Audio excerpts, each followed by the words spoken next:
2010. The movie year of 2010 has been one of the best years in a long time. You might not realize it first, but when you start remembering all the movies you've seen this past months, it will start coming back to you. So let's do a recap. I'm gonna count down the top 5 best movies of 2010. But first, a small side note. You go into the cinema expecting to see a fantastic movie. Instead, what you see is potential for a fantastic movie, spoiled by what I think is one man's fear of alienating his audience. That's Inception for me. It's not a bad movie, it's actually rather good, but not even half as good as it could have been. It might have been the fact that he was so in love with his idea, which he thought was unique, that he did not feel the need to make something more in-depth, exploring the true nature of people through their dreams. The truth is, some of us have seen this concept a lot of times before, and we needed something more than a mediocre shallow story to go with the concept. Bottom line, Christopher Nolan should have watched Paprika first. Therefore, Inception earns the title Most Disappointing Movie of the Year. Anyway, that's my opinion. Now, let's start the countdown. Number 5. The Social Network. I am a sucker for a good soundtrack in a movie, beautiful editing and astounding visuals. This movie doesn't really stand out in any of these categories. Instead, it offers fantastic actors telling an extremely well-paced and well-told story. This is not one of those times you'll walk out of the theater with a pounding heart and a new view on life. You'll walk out of the theater with a smile on your face thinking, yes, that was a fantastic movie. Number 4. Toy Story 3. I am a huge fan of animated movies, and Toy Story has always been one of my favorite franchises. When I heard they were making a third movie, my expectations went through the roof. The movie did not only meet my expectations, it excelled them by far, being one of the best animated movies ever and a fantastic end to a fantastic franchise. The story was not only well told, but engaging and funny without surrendering to wacky and stupid. The movie looks better than ever and actually made great use of the 3D. This, plus great performances from Tom Hanks, Tim Allen, Joan Cusack and many more, earns it the number 4 spot.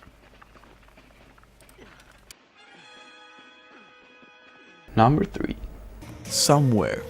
After watching Lost in Translation for the 100th time, I was extremely excited to hear that Sofia Coppola was going to write and direct another movie. After watching the trailer, I was sold. After watching the movie, I was in love. Sofia Coppola's minimalistic way of telling the touching story of a father trying to take care of his daughter goes straight to your heart. The silence, the sounds, the music, the visuals, the dialogue. This is not a movie, it's an art piece.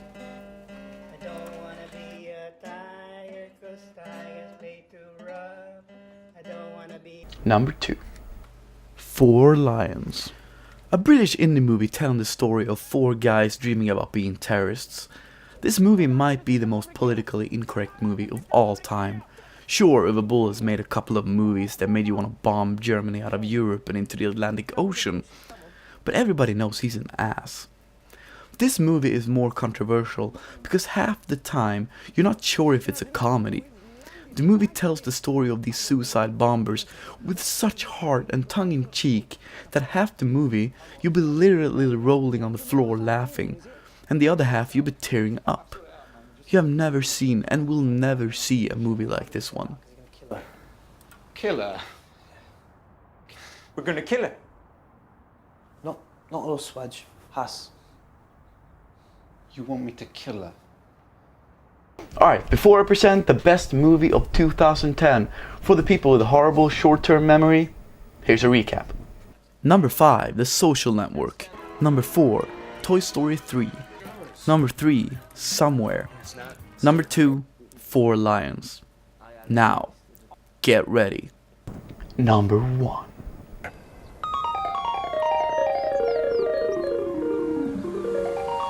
Scott Pilgrim vs. the World. Dear God, this movie is good. A lot of movies have tried to understand what it is like to be a nerd in the modern world. Most have failed. Scott Pilgrim is the ultimate modern nerd movie.